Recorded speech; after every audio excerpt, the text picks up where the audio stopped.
N45 news channel నందు పనిచేటకు reporters కావాలను మా phone number 9000005078. Welcome to N45 news. YCP ఎమ్మెల్యేల నివాసాల వద్ద ధర్నా. ఏఐవైఎఫ్ మొన్న మెగా డిఎస్సి ఎక్కడ? జగన్మోహన్ రెడ్డి జాబ్ క్యాలెండర్ ఎక్కడ? రాష్ట్ర ప్రభుత్వ పాఠశాలలో ఖాళీగా ఉన్న పోస్టులను భర్తీ చేయాలని అఖిల భారతీయ జన సమైక్య ఏఐవైఎఫ్ ఆధ్వర్యంలో వెంకటేశ్వర జనార్దన్ రెడ్డి కాలనీ 54వ డివిజన్ శాఖ కార్యాలయంలో ఈరోజు విలేకరుల సమావేశం నిర్వహించారు. ఏఐవైఎఫ్ నెల్లూరు జిల్లా కన్వీనర్ షేక్ మున్నా మాట్లాడారు. జగన్మోహన్ రెడ్డి గారు అధికారంలో రాకముందు మేము కానీ వస్తే ప్రతి ఏటా జాబ్ క్యాలెండర్లు చేస్తామని వాగ్దానాలు చేసి అధికారంలోకి వచ్చిన తర్వాత 4.5 సంవత్సరాలైనా ఇప్పటి వరకు మెగా డిఎస్సి నోటిఫికేషన్ వదలకుండా నిరుద్యోగుల పట్ల మోసపూరితమైన వాగ్దానాలు చేసి జగన్మోహన్ రెడ్డి గారు మీకు కానీ చిత్తశుద్ధి ఉంటే ఇప్పటికైనా ఈ నెల 15వ తేదీ నుంచి జరగబోయే రాష్ట్ర కేబినెట్ సమావేశంలో పైన చర్చించి యువతకు న్యాయం చేసే విధంగా మెగా డిఎస్సి విడుదల చేయాలని వాపోతున్నారు. అదేవిధంగా వయ పరిమితి 42 నుంచి 44 వరకు పెంచాలని అఖిల భారత డిమాండ్ చేస్తుంది. లేని పక్షాన మీ ఎమ్మెల్యేలు ప్రజాప్రతినిధులు ఇళ్ల వద్ద ధర్నా నిర్వహిస్తామని చెప్పారు. వచ్చే 2024 ఎలక్షన్లో నిరుద్యోగులని ఏకం చేసి వచ్చే ఎలక్షన్లో తగిన గుణపాఠం చెప్తామని హెచ్చరిస్తున్నాం. ఈ కార్యక్రమంలో నగర అధ్యక్షుడు షేక్ గౌస్ బాషా, షబీర్, అల్తాఫ్, అహ్మద్, కాజా తదితరులు పాల్గొన్నారు. చేయండి. Deputy speaker Kolagatla Veerabhadraswamy, Vizianagaram, N45 news Uttarandhra zonal incharge. ఆంధ్రులకు సొంతమైన తెలుగు భాషను అంతర్జాతీయ స్థాయికి తీసుకెళ్లి ఆ ప్రభావాన్ని తెలియజేయడం చాలా అభినందనీయమని డిప్యూటీ స్పీకర్ కోలగట్ల వీరభద్రస్వామి అన్నారు. గురువారం రాత్రి తన స్వగృహంలో ఆంధ్ర సారస్వత పరిషత్ విజయనగరం కార్యవర్గం డిప్యూటీ స్పీకర్ కోలగట్ల చేతుల మీదుగా రాజమండ్రిలో జనవరి 5, 6, 7 తేదీల్లో జరిగే 2వ అంతర్జాతీయ తెలుగు మహాసభల గోడపత్రికను ఆవిష్కరించారు. ఈ సందర్భంగా ఆయన మాట్లాడుతూ మన సంస్కృతి, భాష, సాంప్రదాయాలను భావితరాలకు కూడా అందించే బాధ్యత చేపట్టాలని కోరారు. ఆంధ్ర సారస్వత పరిషత్, చైతన్య విద్యా సంస్థల సంయుక్త ఆధ్వర్యంలో ఈ కార్యక్రమం చేపట్టడం ఎంతో ఆనందించదగ్గ విషయమని అన్నారు. ఇందులో విజయనగరం నుంచి ప్రముఖ సాహితీవేత్తలు, కవులు సుమారు 50 మంది పాల్గొని మన భాషాభివృద్ధికి తోడ్పడుతున్నారని తెలిపారు. తెలుగు భాషలోని 25 సాహితీ ప్రక్రియలపై జరిగే సభల్లో తెలుగు హస్తకళా ప్రదర్శనలు కూడా ఏర్పాటు చేయడం ముదావాహం అన్నారు. ఈ కార్యక్రమంలో రాష్ట్ర ప్రచార కార్యదర్శి భోగరాజు సూర్యలక్ష్మి, నడిమింటి విజయలక్ష్మి, రత్నాల బాలకృష్ణ, ఎం విజయభాస్కర్, రేపల్లి ఈశ్వరరావు, జిల్లా సంచాలకులు మరియు అవధాని డాక్టర్ కట్టమూరి చంద్రశేఖరం, సాలూరి సంతోషి, కొండేపూడి అనురాధ, వేదుల హిమబిందు, దాసరి పద్మ తదితరులు పాల్గొన్నారు. సారస్వత పరిషత్తు మరియు చైతన్య విద్యా సంస్థల సంయుక్త ఆధ్వర్యంలో 2వ అంతర్జాతీయ తెలుగు మహాసభలు రాజమహేంద్రవరంలో జరుగుతున్నాయి. ఇందులో తెలుగు భాషలోని 25 సాహితీ ప్రక్రియల మీద 3 రోజుల పాటు ఈ సదస్సులు జరుగుతాయి, చర్చాగోష్ఠులు జరుగుతాయి. అలానే 1000 కవితలతో నీరాంజనం కూడా జరుగుతుంది. అందులో విజయనగరం నుంచి ఇందులో నిష్ణాతులైన వ్యక్తులు సుమారు 50 మంది రాజమండ్రి వెళ్ళి పాల్గొనడం జరుగుతుంది. నిజంగా తెలుగు భాషని మర్చిపోతున్న ఈ రోజుల్లో మన ఆంధ్రులకి సొంత భాష అయిన తెలుగుని ప్రపంచవ్యాప్తంగా తెలియజేసే అవకాశం వచ్చిన ప్రతి ఒక్కసారి మనం సద్వినియోగం చేసుకుంటూ ఉంటున్నాం. అలానే మన విజయనగరానికి విద్యుల్ నగరంగా పేరున్న ఈ విజయనగరం ఈ జిల్లా నుంచి కూడా 50 మంది సాహితీవేత్తలు వెళ్ళటం చాలా సంతోషకరమైన విషయం చెబుతూ, ఇటువంటి కార్యక్రమాలు జరిగినప్పుడు రానున్న తరానికి కూడా మనం ఈ తాలూకా భాషను కానీ, ఈ తాలూకా ఈ సంస్కృతిని కానీ తెలియజేసిన వాళ్ళు అవుతామని తెలియజేస్తాం.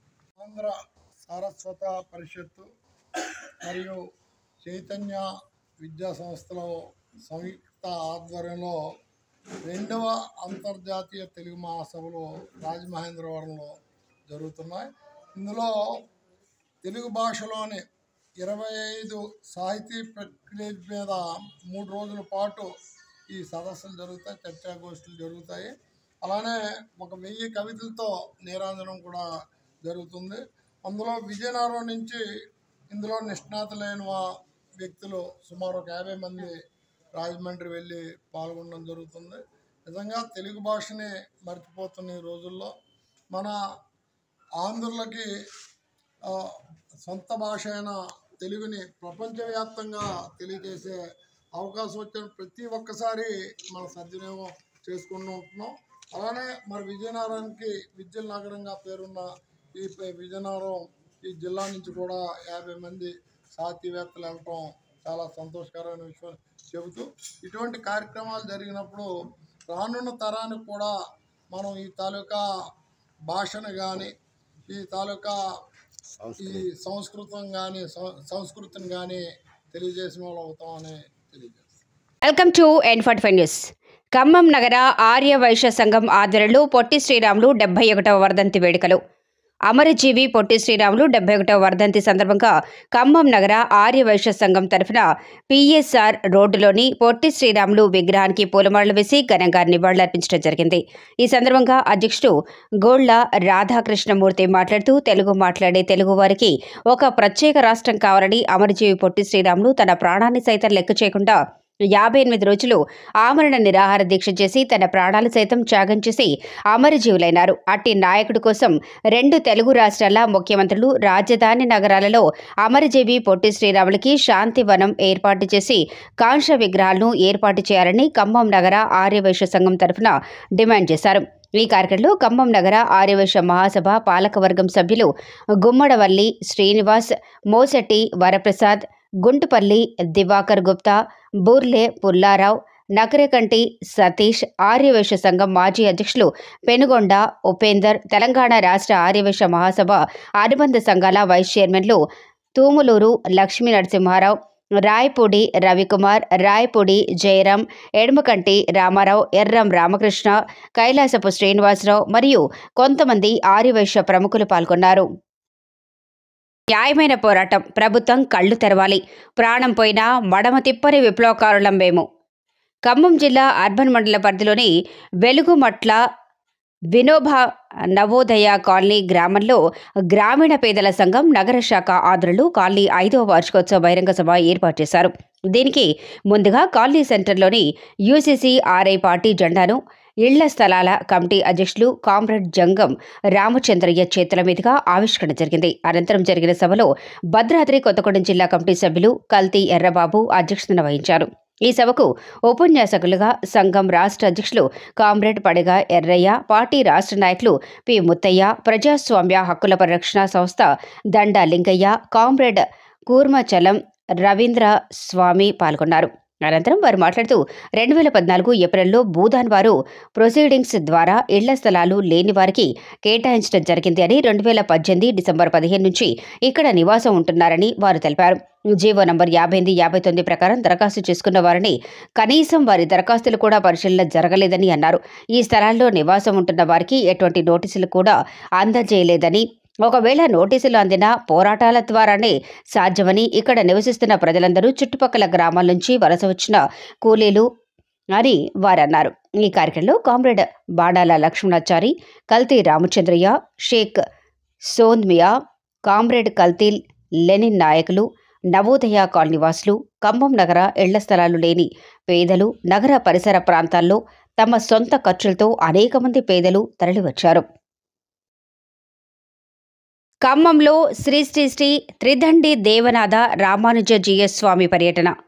ఖమ్మం శ్రీ శ్రీ శ్రీ త్రిదండి దేవనాథ రామానుజ GS స్వామి వారు పరమ పవిత్రమైన ధనుర్మాస ఆగమనం సందర్భంగా ఖమ్మం పర్యటనలో భాగంగా జడ్పీ సెంటర్ వికాస తరంగిణి జిల్లా అధ్యక్షుడు పోలా శ్రీనివాసరావు నివాసానికి వచ్చి సేవాకాలం, తీర్థగోష్ఠి వంటి కార్యక్రమాలు నిర్వహించి ప్రసంగించారు. భక్తి మార్గంలో నడవాలని, అలా నడిచినప్పుడే మనం దేశం పట్ల, దైవం పట్ల భక్తి శ్రద్ధలు కలిగి క్రమశిక్షణతో ఉంటాము. అలాగే మన తర్వాత తరానికి పిల్లలను భక్తి మార్గంలో నడిపిస్తూనే వారు మంచి మార్గాన్ని ఎన్నుకొని కుటుంబానికి మరియు సమాజానికి ఉపయోగపడతారు. అనంతరం భక్తులకు తీర్థప్రసాదాలు అందించారు. ఈ కార్యక్రమంలో వెంపటి లక్ష్మీనారాయణ, పారెపల్లి లక్ష్మీనారాయణ, మధుసూదన్ రావు, పొట్ల మాధవరావు, పావని, సుజాత, నాగమణి, తాయారమ్మ మరియు భక్తులు అధిక సంఖ్యలో పాల్గొన్నారు. తదుపరి జాబిల్లి హోమ్స్లో నిర్వహించిన సుదర్శన నారసింహ హోమంలో పాల్గొని భక్తులకు మంగళాశాసనాలు అందించారు.